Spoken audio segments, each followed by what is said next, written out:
it's a real honor to welcome all of you to the White House, the famous Oval Office, and we award the first ever Medals of Sacrifice to 3 heroic law enforcement officers from Palm Beach County, Florida. Why is there no medal of valor, medal of sacrifice that commemorates law enforcement officers, first responders who have fallen in the line of duty? And Congressman Mast, he was there with me that day. He was with my father, and we said, we're going to take care of this problem. We're going to get involved. And the first call that was made was to the great Arnault family who owns Tiffany's, and they said, without hesitation, that they'd be honored to design something absolutely beautiful that's a tribute to these incredible officers, these incredible EMS responders. And here we are, roughly 6 months later, with something that's truly beautiful. I want to thank the Tiffany's family, the Arnault family, for all the work they put into in their entire team. I can tell you this has been a nonstop effort. I want to thank the Congressman. Without the Congressman, his staff, we would not be here today. I want to thank the President for allowing us to do this. It's such an important mission. This medal could be given for hundreds and hundreds of years to come. And last but not least, I want to send, on behalf of this entire nation, on behalf of our entire family, the incredible families of the Palm Beach Sheriff's Office and your incredible families. They made the ultimate sacrifice and know that we all appreciate their dedication. Many of us knew them, have met them, and we love them very much, and I'm sure they're missed. But today, hopefully, this is a great tribute to them, and I know, because of our wonderful president, that this medal will be given out for many years to come. Thank you very much. Yeah.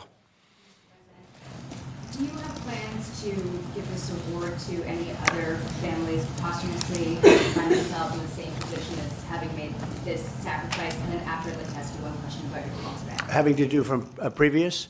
Yes. We're looking at the possibility of that, yeah. You had a lot of people die in the line of duty when you think of it. And we figured it was time to start. We haven't had the situation arise. This was a terrible situation. We haven't had it arise yet, but we're looking at going back a little bit and see what we can do about that. Yes, strongly. Yeah, go ahead. On your call with President Putin today, yeah, you've mentioned that the Pope would like to take a role potentially in mediating these talks. Does that mean that the U.S. is taking a step back from? No. I think it would be great to have it at the Vatican. Maybe it would have some extra significance. And I saw that it was discussed yesterday, so I thought, and people told me that they'd be honored to do it. I would imagine they would be. So, no, I think it would be maybe helpful.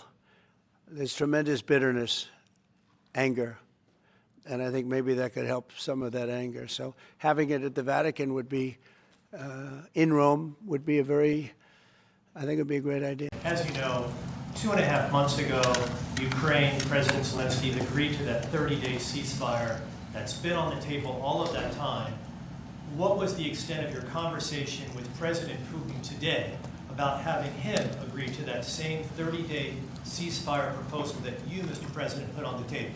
Well, what we've done, and very strongly, is we said, let's get this thing going. You know, I had many of the leaders of European nations on the line with me right after the call, and we have to get that thing solved. 5,000 young people every single week on average. And I've seen satellite pictures. You don't want to see these pictures. We'll have to see what happens. This was not my war. This is not a war that would have happened if I were president. This is not my war. I'm just here to try and help. We've spent hundreds of billions of dollars on this war, and yet that's not, frankly, we made much more than that just in 4 days in the Middle East. It's a lot of money, but we do much. This is about thousands of people dying every single week. 5,000, 6,000 people dying every single week. And just like you have the relatives here, wives and children and everything, you have, these soldiers, they say goodbye in Ukraine and in Russia, and then their parents never see them again, except maybe in pictures of horrible scenes, because I've seen some scenes, I've never seen anything like it. So we're going to see if we can get it taken. You said last week that you thought nothing was going to happen, no advances would be made until you and Putin got together. Do you still feel? I think something's going to happen. It's a very big egos involved, I tell you. big egos involved, but I think something's going to happen. And if it doesn't, I'd just back away, and they're going to have to keep going. Again, this was a European situation. It should have remained a European situation.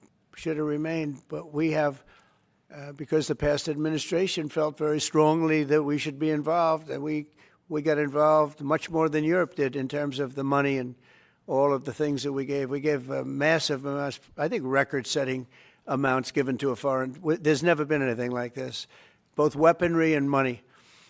And Europe gave a lot also, but they didn't give anywhere near what we gave. We gave probably almost 3 times the amount. And it's just a shame. The whole thing is a shame. The level of death here. President Biden was diagnosed with cancer of the war, and then I want to ask you about reconciliation. Why haven't you increased the sanctions on Russia yet? Well, because I think there's a chance of getting something done. And if you do that, you can also make it much worse. But there could be a time when that's going to happen. Yep. Mr. President, President Biden, I was going to say, with the ratings go ahead, downgrade from... please. do you want to respond to President Biden being diagnosed with cancer? Are you going to call your predecessor? I think it's very sad, actually. I'm surprised that it wasn't, the public wasn't notified a long time ago, because to get to stage 9, that's a long time. I just had my physical. You saw that. You saw the results of that particular test. I think that test is standard to pretty much anybody getting a physical, good physical. We had the doctors at the White House and over at Walter Reed, which is a fantastic hospital, do it. I did a very complete physical, including cognitive tests. I'm proud to announce I aced it. Got them all. I got them all right. You proud of me? Yes. Your husband would be proud of me for getting them all right. It's a little risk. If I didn't get them all right, these people would be after me. It would be not a good situation. But I think, frankly, anybody running for president should take a cognitive test. They say it's unconstitutional, but I would say in that particular case, having a cognitive test wouldn't be so bad. But when you take tests, medical, as a male, that test is very standard. I don't know if it's given to everybody, but it's given just about. And it takes a long time to get to that situation. Now, I think, to get to a stage 9, I think that if you take a look, it's the same doctor that said that Joe was cognitively fine. There was nothing wrong with him. Well, he said, if it's the same doctor, he said there was nothing wrong there, and that's being proven to be a sad situation. And the auto pen is becoming a very big deal. The auto pen is becoming a big deal because it seems like that maybe was the president who ever operated the auto pen. But when they say that was not good, they also, you have to look and you have to say that the test was not so good either. In other words, there are things going on that the public wasn't informed. And I think somebody's going to have to speak to his doctor. If it's the same, or even if it's 2 separate doctors, why wasn't the cognitive ability, why wasn't that discussed? And I think the doctor said he's just fine, and it's turned out that's not so. It's very dangerous. Look, this is no longer politically correct. This is dangerous for our country. Look at the mess we're in. You're talking about all these questions on Ukraine and Russia that would have never happened. As an example, if I were president, would have never happened. The other thing is you have to say, why did it take so long? I mean, this takes a long time. It can take years to get to this level of danger. So it's a very, very sad situation, and I feel very badly about it. And I think people should try and find out what happened, because I'll tell you, I don't know if it had anything to do with the hospital. Walter Reed is really good. They're some of the best doctors I've ever seen. I don't even know if they were involved, but a doctor was involved in each case. Maybe it was the same doctor, and somebody is not telling the facts. That's a big problem.